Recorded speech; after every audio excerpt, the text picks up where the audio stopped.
வணக்கம். பொள்ளாச்சி டுடே செய்தி தொகுப்பு. வால்பாறை வாழை தோட்டத்தில் அமைந்துள்ள ஐயப்பன் கோவில் வாழைக்கொம்பு ஊர்வலம். கோவை மாவட்டம் வால்பாறையை அடுத்த வாழைத்தோட்டம் பகுதியில் உள்ள ஐயப்பன் கோவிலில் 66ஆம் ஆண்டு திருவிழாவை முன்னிட்டு இன்று மாலை 6 மணி அளவில் மிகவும் சிறப்பு வாய்ந்த பழமையான ஐயப்பன் கோவிலில் இருந்து எம்ஜிஆர் நகர் காந்தி சிலை பேருந்து நிலையம், மெயின் ரோடு தபால் நிலையம் உள்ளிட்ட பகுதிகளுக்கு பாலக்கொம்புகளை ஐயப்ப பக்தர்கள் ஏந்தி சரண கோஷமிட்டும் முக்கிய வீதி வழியாக உலா வந்து நடுமலை ஆற்றில் பாலக்கொம்பை இறக்கி வைத்து வழிபட்டனர். மேலும் இந்நிகழ்வில் பெண்கள் மற்றும் குழந்தைகள் கையில் ஜோதியை ஏந்தி ஊர்வலமாக வந்தனர். மேலும் ஜண்டை மேளம், ராஜமேள தாளத்துடன் பட்டாசுகள் வெடித்தும் ஊர்வலமாக வந்தனர். இந்த நிகழ்வில் வால்பாறை மட்டுமல்லாமல் எஸ்டேட் பகுதியில் இருந்து ஏராளமான ஐயப்ப பக்தர்கள் கலந்து கொண்டது குறிப்பிடத்தக்கது. முன்னாள் மாணவர்கள் மற்றும் விழுதுகள் அமைப்பு சார்பாக கோட்டூர் அரசு ஆண்கள் மேல்நிலைப் பள்ளிகள் புதுப்பித்தல் பணிகள் 75 லட்சம் ரூபாய் மதிப்பில் மேற்கொள்ளப்படுகிறது. இதற்கான பூமி பூஜை நடைபெற்றது. ஆனைமலையை அடுத்த கோட்டூர் அரசு ஆண்கள் மேல்நிலைப் பள்ளி கடந்த 1951ஆம் ஆண்டு தொடங்கப்பட்டது. தற்போது 75 ஆண்டுகள் ஆனதை முன்னிட்டு முன்னாள் மாணவர்கள் சார்பாக பவள விழா கொண்டாடப்படுகிறது. இதையொட்டி விழுதுகள் அமைப்பு மற்றும் முன்னாள் மாணவர்கள் மன்றத்தின் ஏற்பாட்டில் 75 லட்சம் ரூபாய் செலவில் பழுதடைந்த அனைத்து வகுப்பறைகளையும் பழுது நீக்கி பராமரிப்பு பணிகள் மேற்கொள்ளுதல் மற்றும் பவள விழா கொண்டாடப்பட உள்ளது.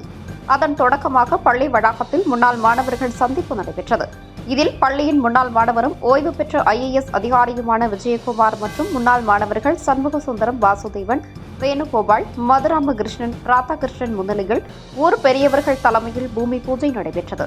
இதில் ஆசிரியர்கள், பொதுமக்கள், தொண்டு நிறுவனங்களைச் சேர்ந்தவர்கள் மற்றும் 100க்கும் மேற்பட்ட முன்னாள் மாணவர்கள் கலந்து கொண்டனர். கோட்டூர் அரசு ஆண்கள் மேல்நிலைப்பள்ளி அறக்கட்டளை சார்பாக பங்களிப்பு தொகையாக 2,01,000 ரூபாய் ஒருங்கிணைப்பு குழுவிடம் வழங்கப்பட்டது. இந்த நிகழ்வில் பங்கேற்ற முன்னாள் மாணவர்கள் தாங்கள் படித்த காலத்தில் நடந்த பழைய நிகழ்வுகளை பகிர்ந்து மகிழ்ச்சியாக சந்தித்து ஒருவரை ஒருவர் நலம் விசாரித்து தங்களது மகிழ்ச்சியை வெளிப்படுத்தினர். இன்று இந்த பவள விழாவை முன்னிறுத்து விழுதுகள்னு ஒரு ஓல்ட் பாய்ஸ் அசோசியேஷன் ஃபார்ம் பண்ணியிருக்காங்க.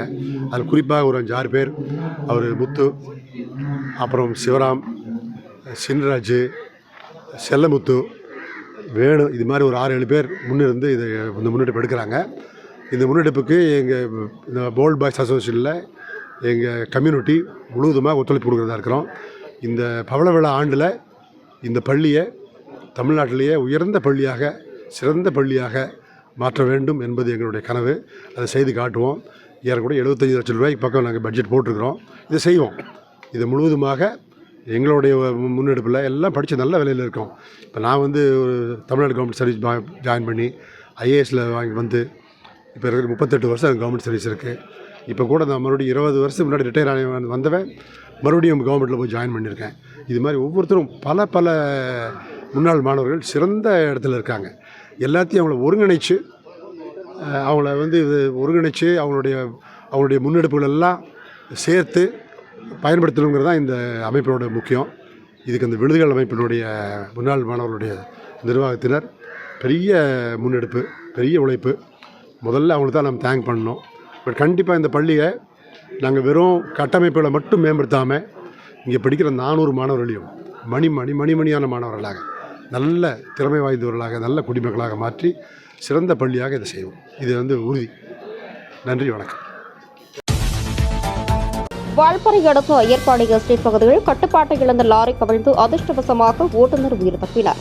கோவை மாவட்டம் வால்பாறை அடுத்த ஐயர்பாடி பகுதியில் மின் நிலையம் அருகாமையில் உள்ள வளைவில் பொள்ளாச்சியிலிருந்து வால்பாறை டாடா காபி நிர்வாகத்திற்கு உரம் ஏற்றி வந்த லாரி ஐயர்பாடி அருகே கட்டுப்பாட்டை இழந்து கவிழ்ந்து விபத்துக்குள்ளாகியது.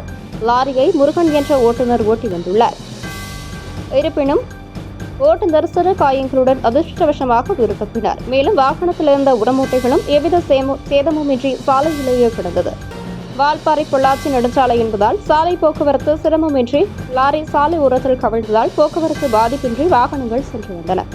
செய்தி தொகுப்புகள் இத்துடன் நிறைவடைகிறது. மேலும் தொடர்வதற்கு இந்த சேனலை சப்ஸ்கிரைப் செய்து கொள்ளவும்.